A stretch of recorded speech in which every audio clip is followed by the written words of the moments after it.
Hey everybody, it is Carrie the Mortician. I am here with Faith, that mortuary professor who you know from 6 Feet Under Exhumed. And you've been on multiple times now, Faith, talking about Colorado because that's where you're licensed. So give us a little on your background of who you are, where you're at, and Yeah. kind of So I your got I history. have to correct you. I'm not licensed in Colorado. There is no license in Colorado yet. Which, but I do live and work in Colorado. I'm licensed in several other states. So I've been in funeral service my whole adult life, 20 years now. And I am currently the program chair for the mortuary science program at our college here in Colorado. So very, very involved in mortuary science education and also in the industry in a lot of different ways with basically my entire adult life working in the industry. And this has been, we've had discussions. It all started about a year ago, wasn't it? When Return to Home came to the forefront in the news. Return to nature. Or I'm sorry, Return to Nature. That's the worst thing ever to say. Return to Nature. And they had found that they had all these bodies that they had not cremated, buried, or buried and handled incorrectly. And the building is no longer there. They have tore it down. There's been legal things going on. Give us an update where we're at in that case and give us a quick rundown of that with Return to Nature. Oh, Yeah, no, I mean, yeah, it's right about a year now since that discovery was made, and the timeline on that. Um, all the articles are all out there. You can search and get the whole rundown of all that happened with that discovery. The offenders are currently, supposedly accepting a plea deal very soon here. I don't know a whole lot of detail about that or what that may or may not be. I know that they were offered a federal plea deal and a state plea deal. What that will end up looking like and what that will end up actually being, I can't say. I'm not involved in criminal anything, and I just follow that like everybody else on the news.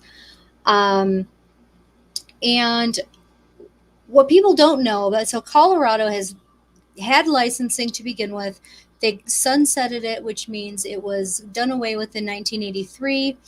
And between 1983 and now, there have been many, many times where the industry has tried to do a sunrise application and have licensing reinstated, and it has been vetoed by the governor, or it has just not been moved ahead somewhere in the General Assembly. So while this event and many other events in Colorado certainly bring light to some of the dangers of not properly enforcing the regulations that exist, truly this licensing issue is something that was on the minds of the industry and had been attempted by the industry many times, over the last 40 years. So it wasn't necessarily the return to nature or any other particular event that caused licensing to happen.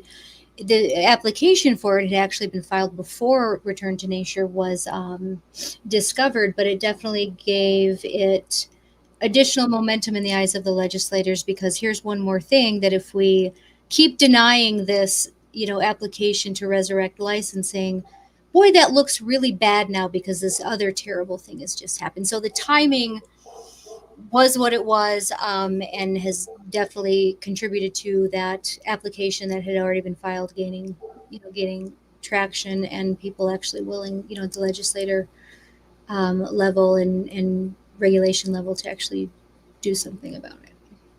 well, if you're just joining us, we're talking with Faith, who is out in Colorado. She is a licensed funeral director. Will be in Colorado, I'm sure, once licensure is there. Runs the mortuary program in Colorado, Arapahoe. Is it Arapahoe State? I just went blank. Or is it just Arapahoe It's Arapahoe Community College. community? Yep. And we have discussed multiple times the return to nature debauchery that happened out there, of the mishandling of bodies, and a lot has happened legislatively out there since, and it seems that they have taken it very seriously and moved fast on it, which I think has been really nice within the business to see such quick forward motion, because all too many times we do see bad things happen and there not being any follow through, or at least seemingly not. Now tell us about your position in where you are in a bigger way. Like, you are right in it. And Yes.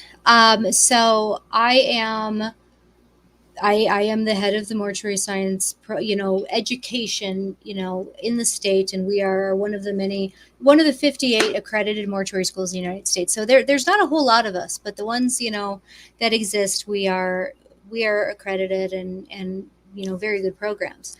And so how I initially got involved was right after this happened.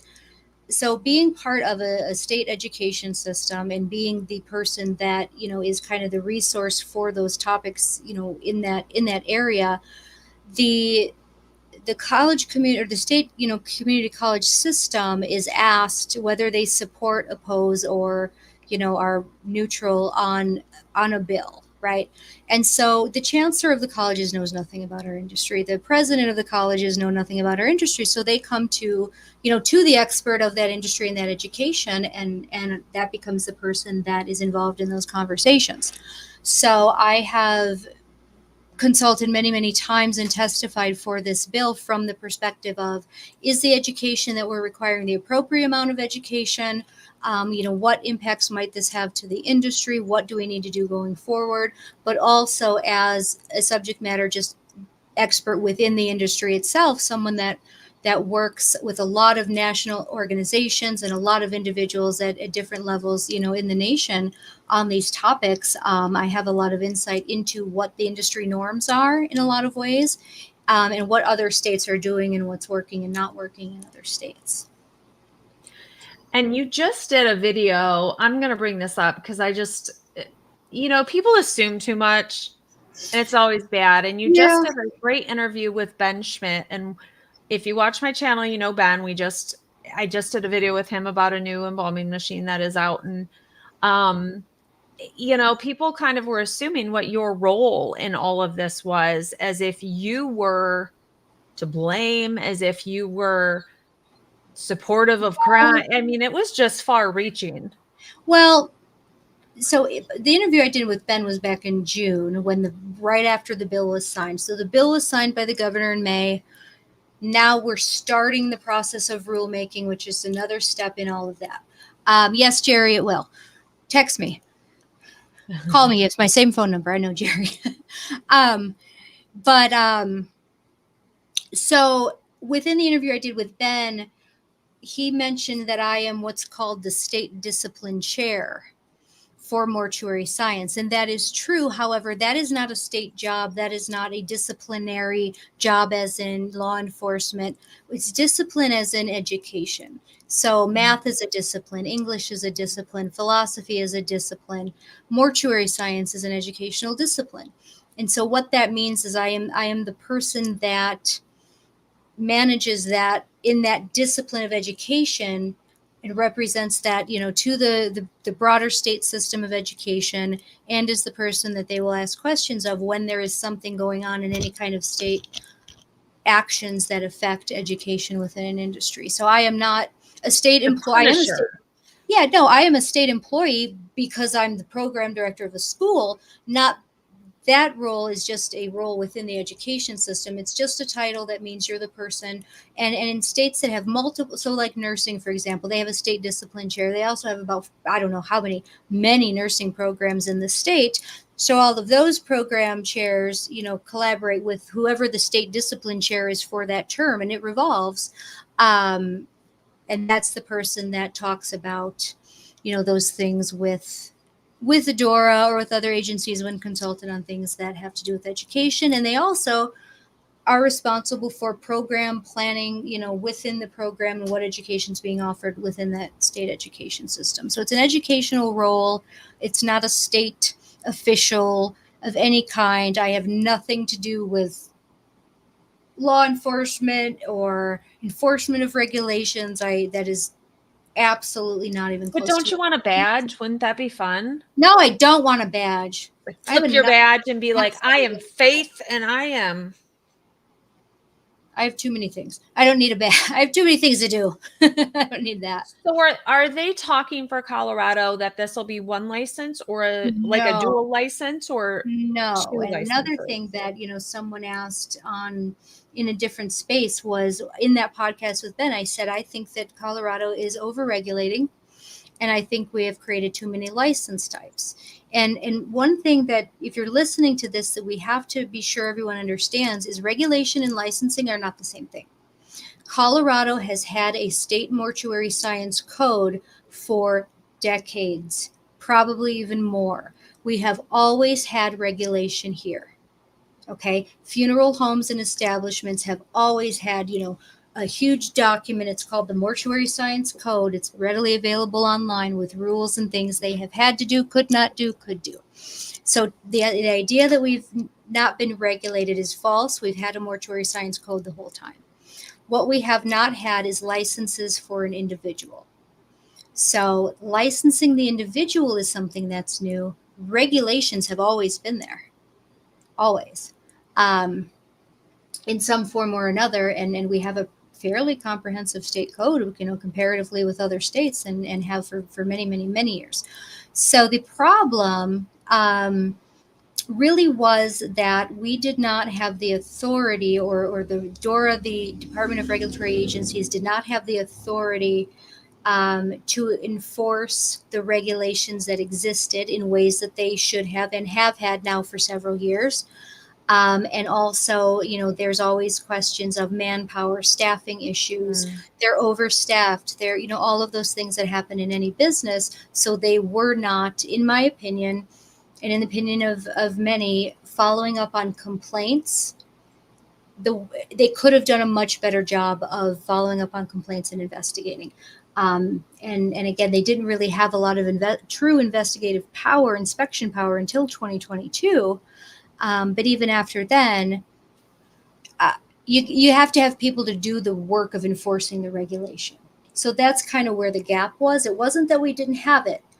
It was that our agency that was responsible for enforcing it was unable to do it to the level that is normal in many other states. Where's a question? So back to the license type, I do want to address that. So I said on Ben's interview that I think we've created too many types of licenses, and I do. So now we'll have 5 different licenses. And in my opinion, this is just my personal opinion, we'll have to see how it plays out, is that when you have an agency that's already understaffed and overtaxed, that can't maintain where we're at now, and we're asking them to maintain and regulate and provide and administer now 5 new types of professional licensing, I'm not confident that they can do that or do that well right away. So if we had created less license types, perhaps that might be more manageable to them. And then in further sessions, we could maybe expand on that. And the reason I'm concerned about that is I fear that DORA will not be able to adequately support all these different things that they're now going to be responsible for. The bill is going to have been seen then to fail, and it's going to get sunsetted, and then we'll be back where we were for another lifetime, because it failed, because it was designed with too many moving parts for what we can reasonably manage. So while these things are important and we do need to have them and talk about them and change a lot of our things in our code and make rules about this, we have to, in my opinion, we should have come at it a little bit more conservatively to begin with, because we already know we aren't able to manage what we have. And so we need to have the ability, the infrastructure in place to make this a success. Otherwise, it's going to be a failure. And then it has potential for somebody to have a case to say it needs to go away because it didn't work. Well, and it didn't work because it was too much too soon. That's all. So I think I'm going to get to a couple of these questions here in a minute, but one thing I get what a lot of people say with Colorado is, well, I just want to be an embalmer today, so I'm going to go get a table and get some chemicals. I'm going to just start figuring this out with bodies that people give to me. Is it truly that easy right now to just No, it's go be not. an embalmer? Like, No. what is the true I process? mean, anecdotally, there's a lot of people out there doing things that they aren't really qualified to do. They don't have the whole body of knowledge. That's true. You still, if you're not going to do things according to the law as written, you're not going to do them no matter what the law is, no matter how you change it, right? So you have to be an establishment, first of all. Every funeral business has to have an establishment license. You have to have that ability to do that business by the state, and there's different qualifications for that depending on what kind of business it is.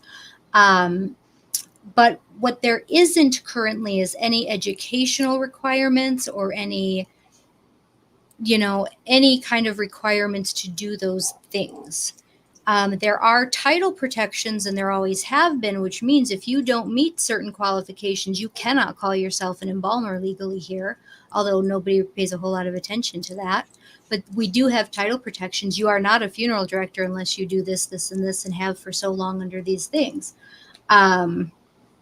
But people aren't aware of that, and they still call them. There's a lot of people out there violating title protection because they're doing things that, or say they're calling themselves a title that they have not qualified for, under our current code.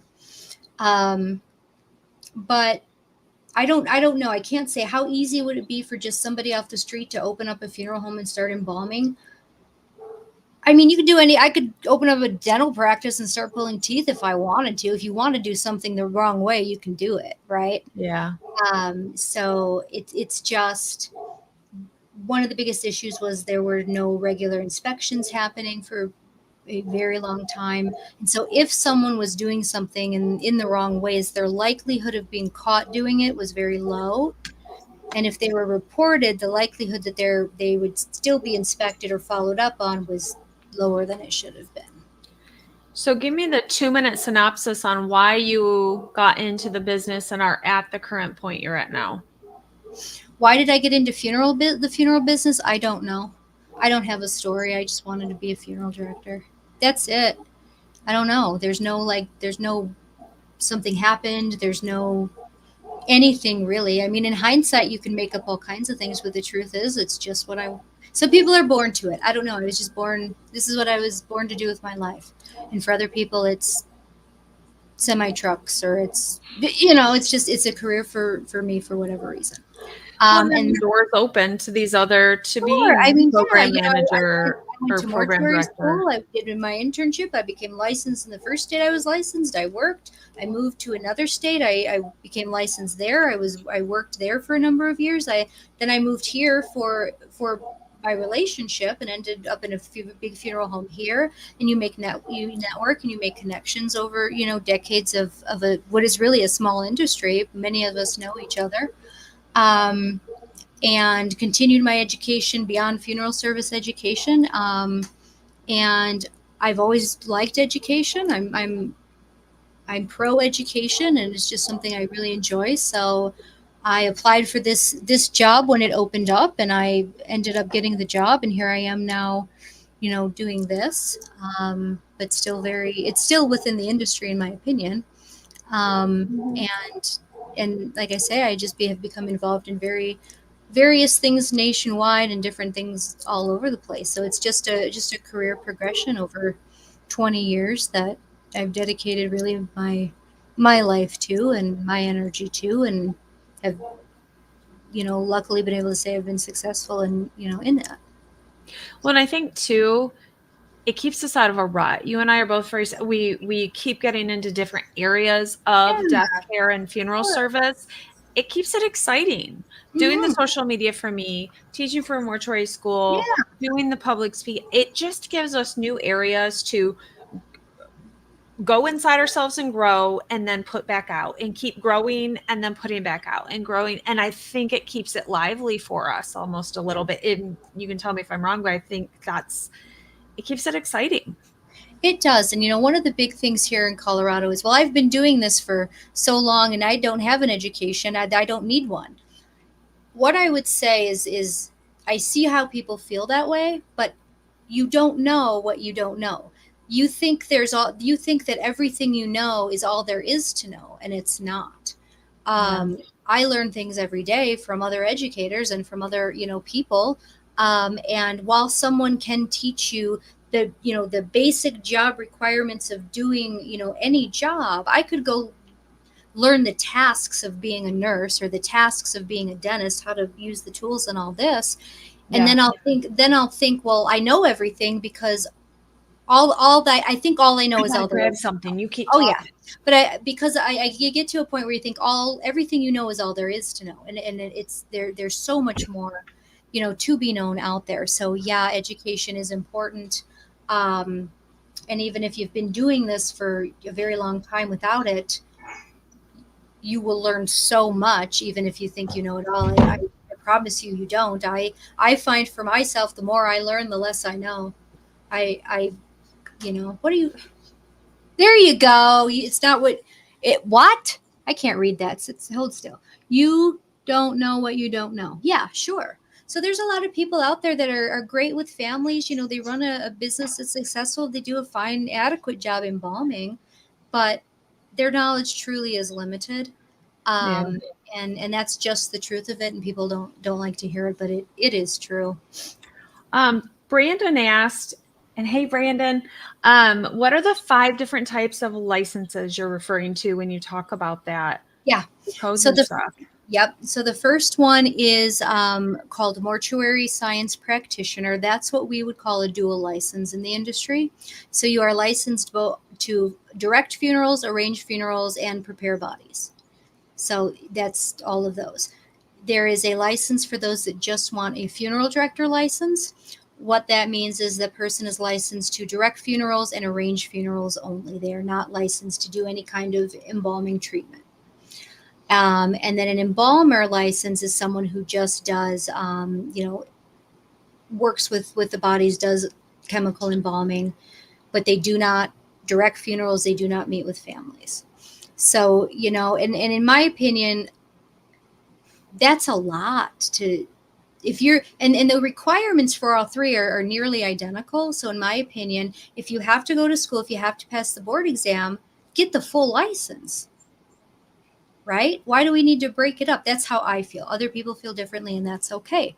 But you never know where your life is going to take you. There were years I worked only in a prep room. There are years I never went into a prep room. And because I have that dual license, I have that as long as I keep it active, and I am qualified, to do both of those jobs as needed.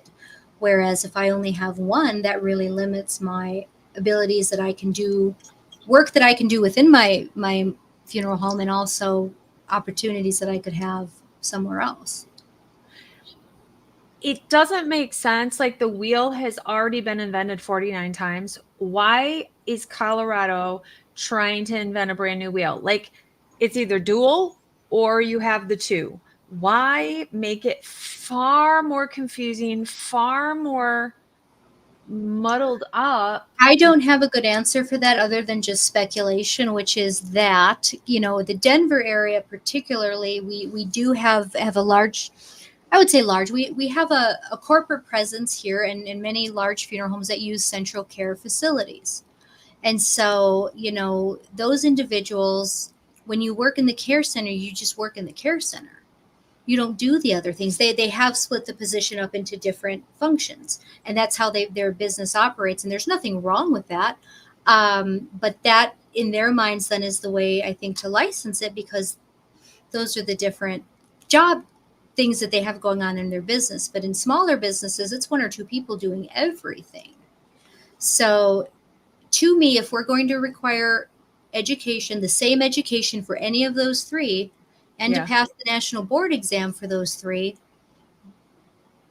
to me, it makes sense to get the dual license, the practitioner license, where you're licensed to do both, because then you can do both at a moment's notice if you have to. If they need help in one area, you can help, Right. right? If there's a job you really really want in another state and they have a dual license, you can qualify for that job because you have your license to do both. But I'm sure there's other reasons for it that aren't really on my radar, because I'm just pro dual license. I think it's easier, and I think it's easier to manage one license than break it down like that. Do you think you're going to get, Danny's asking, a huge influx of applicants for Absolutely ACC? Absolutely not. Not at all. The school's been there for 30 years. And I feel that if people found education valuable, they would have taken advantage of it. It's always been there. And I will say that we are a selective competitive program. We are not open enrollment. We accept less than half of people that apply.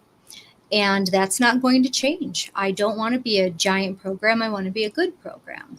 And so having qualifications for the applicants is one way to keep the reputation that we have. And to be very straightforward and honest, I'm sorry if this offends anybody, but not too sorry because I'm going to say it anyway. It's not my emergency. There are 58 schools in the country.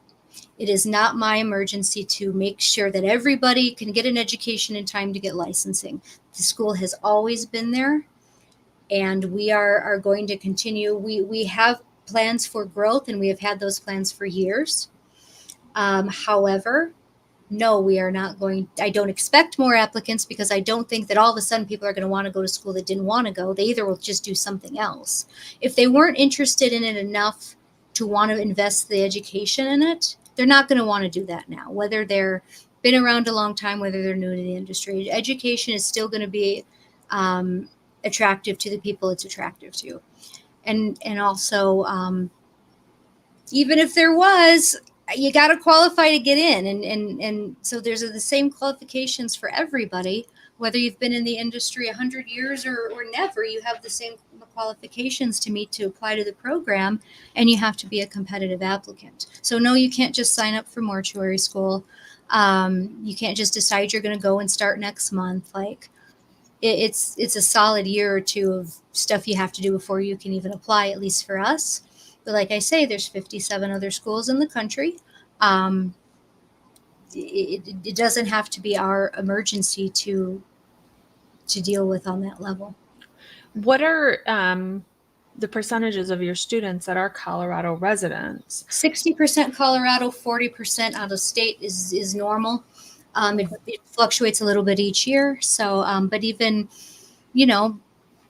our education, we're accredited by the American Board of Funeral Service. Every state that offers a license requires that kind of education. So many students are from out of state, and they are getting an accredited degree in mortuary science, whether they live in Colorado, they don't, or they're going to move, or they're not, or whatever. So our market truly is the nation. Yes, that is Sir Eddie barking. If you want to hear a lot of Sir Eddie barking, Faith and I recorded 2 episodes of 6 Feet Under Exhumed earlier, and he was banana train. Let me tell you, off the charts. Eddie wanted to be part of the video and did not like that he did not have my attention. So if you love Eddie and want to hear all about him talking, and no, it's not Josh barking.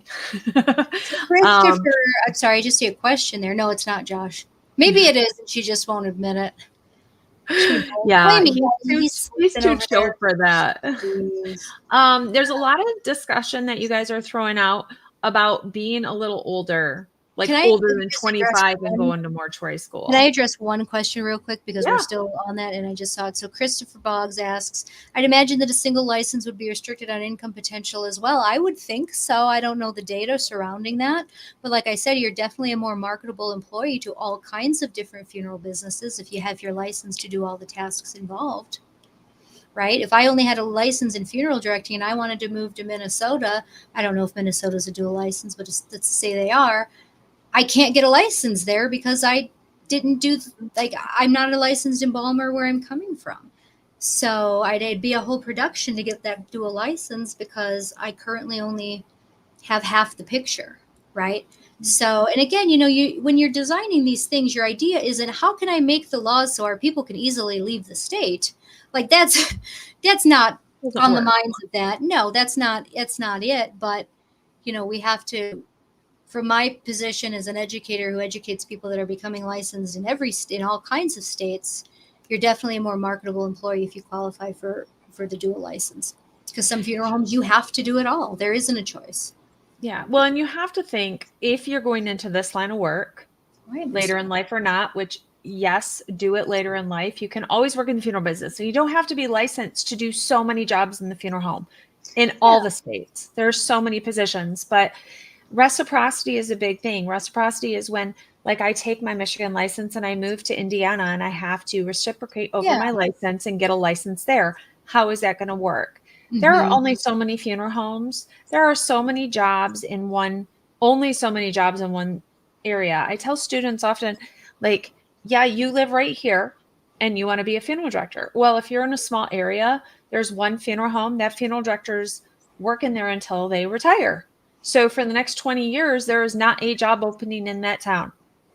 You're going to have to move. This is a job where you have to move. Yeah. Faith and I were talking earlier about Montana and how many funeral homes are there in Oh no, Montana? Wyoming. Or Wyoming. Wyoming. 24.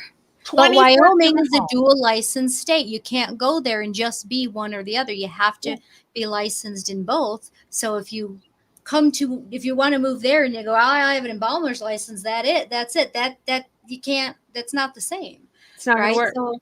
So I just think, they're going to do it there. My advice, my guess then, whatever the license types are, that's what it is. We can't change that. It's not worth, but that's my opinion, since someone did ask why I said that on the podcast. My advice to those is, if you're going to have to go to mortuary school for all of those license types, you're going to have to take the board exam for those license types, get the dual license. Even if you never embalm again after mortuary school, get it, because you never know where you'll go in the future. And you certainly aren't going to want to have to try to figure it out in 20 years to go somewhere else. Be marketable. To me, it's about being marketable. That's all it is. There I'm sure. are so many job openings right now in this business, but you have to be willing to move to them. And that might mean going to a different state than where you're at now. People don't stay in the same job for 40, 50 years anymore. It's not the common thing. You may need to move for family. You may need to move for your partner's job, your significant other's job. You may need to go to a different state. And so think marketability, think long-term, think outside of where you're at in this minute. And to me, that's, I wouldn't want to pigeonhole myself by getting a one-sided license. I would want the whole thing just in case. Michigan is a dual license as well. Someone asked a question I want to mention too, just because it said, why is there not more, where'd it go? I can't believe there aren't higher standards of regulations for inspections in Colorado. I want to comment on that just from Michigan. Michigan is a licensed state when it comes to funeral directing and embalming, and a dual licensed. There are not enough people to inspect and regulate all that there is. There are however many funeral homes, and there's like 2 people for the whole state to look into things. There was a funeral home. I'm going to give you a great story for this. There's a funeral home that I knew, many of us knew, were operating, no license, no apprentice. There was no one, and they were embalming. They were falsifying death certificates. I called the state and I reported them. They said, we can't send someone out there until you go online, print off this form, handwrite out the form, mail it in. We then have 2 weeks to respond to it, and then we may look into it. I said, you are willing to risk the bodies that they are embalming. Well, that's our process, and that's what we're doing. There are not enough people to go. Yeah. I mean, look at every industry. I mean, look at social services reporting a child abuse or something. Do you know how long it takes to look into things like that? There's just not enough. It's all of our systems are broken on forms. It just doesn't happen. And thank you for saying that, Jerry, because again, Jerry's a business owner here in Colorado. I've known him for a long time. And he's absolutely right when he says that. So again, like I said before, there's been inspections always in some form. In 2022, the power was expanded on those inspections, and really, they're not any worse than any other state.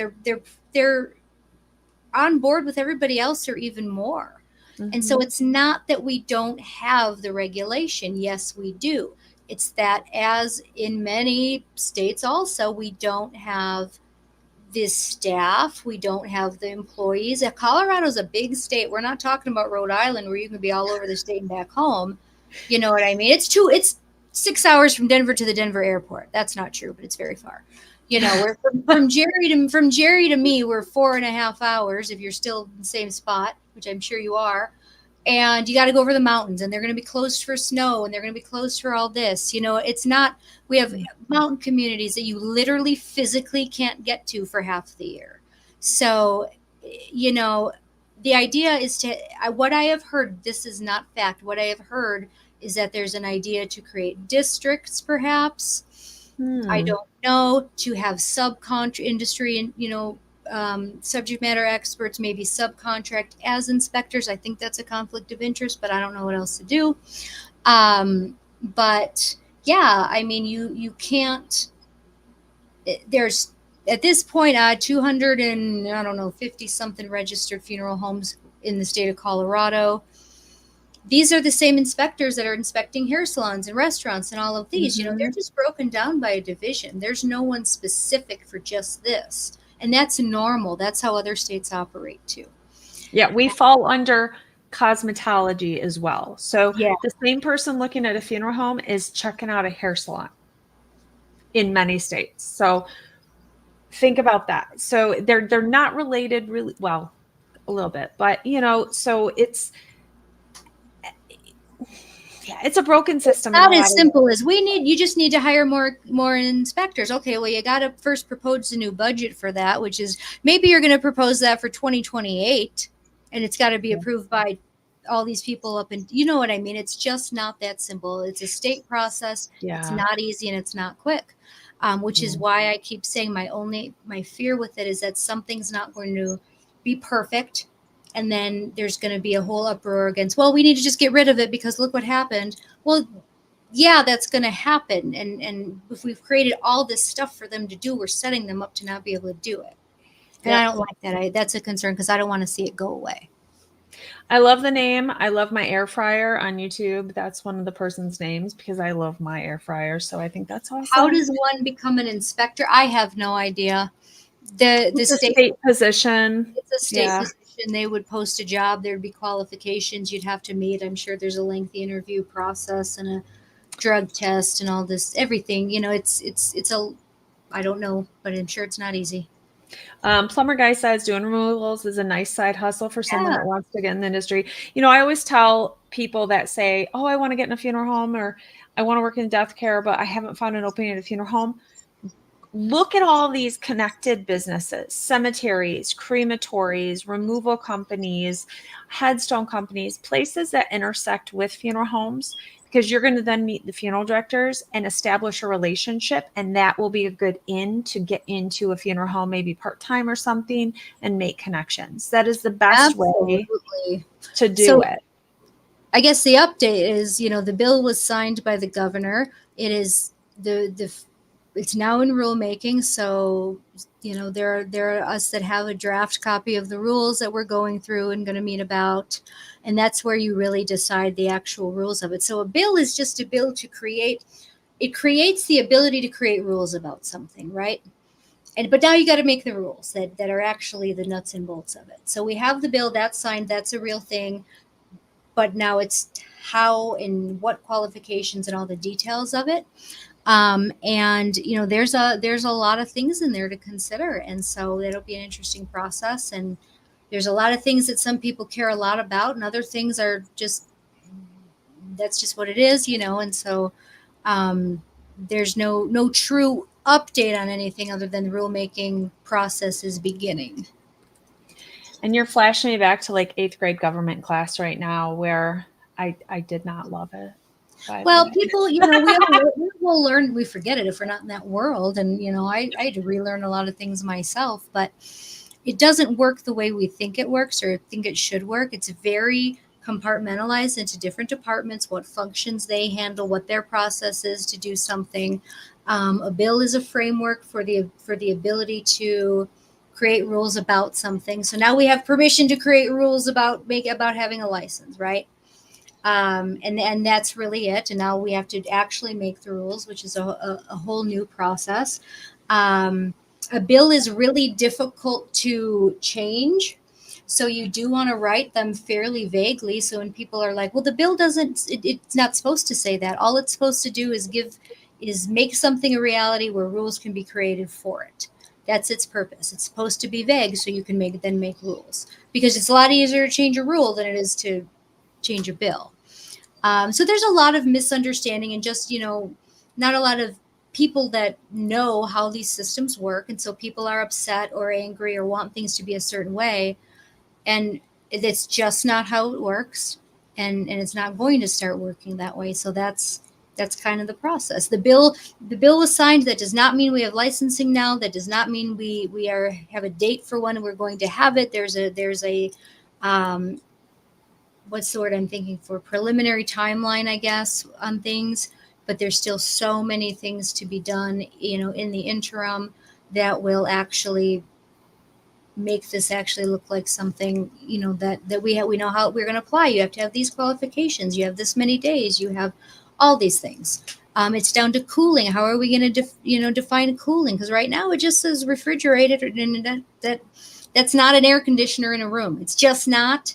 So we were going to have conversations about that, because now we have the opportunity. Do we define cooling as a temperature range like many other states do? Mm-hmm. What happens if we do that? Who does that affect? Because everything you make a rule affects somebody somehow, either positively or negatively. And is the negative that you're creating with that rule more harmful to families than the positive that could come out of it? And it's a lot of detail, and it's a lot of thinking through all those things. Well, we'll check in another. But we don't have a board, Chris. We don't have a board of mortuary science, and we're not going to. In Colorado, there's not a lot of state boards. They've kind of, for whatever reason, don't like that model, and it's all just handled by Department of Regulatory agencies. And Douglas, we will check back in a couple months with Faith to see how this is going, just like we have been since everything began with Return to Nature last year about this time. I can't believe it's been a year already, which is bananas, but we will check back in, and I will post when there's live videos coming up with her, and watch for our 6 Feet Under Exhumed with Faith, our weekly series. We took a little break there, and Wednesday, you know what? It took the show it was 6 years of the show being out. We can, Oh, where am I at again? We can do it. So it may take us 6 years to do it. No, it won't take us 6 years, but it's not going to take us one.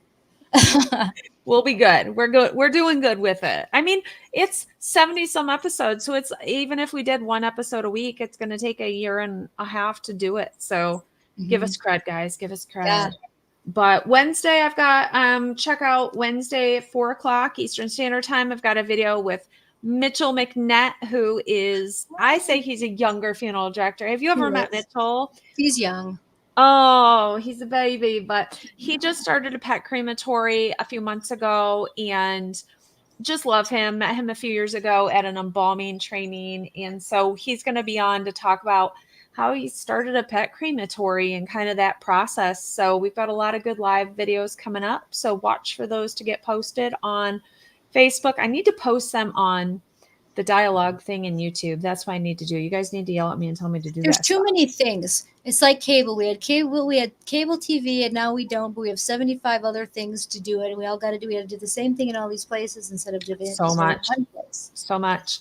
I'm here. That's about what I can promise you. You're doing great. So. Well, thank you, Faith.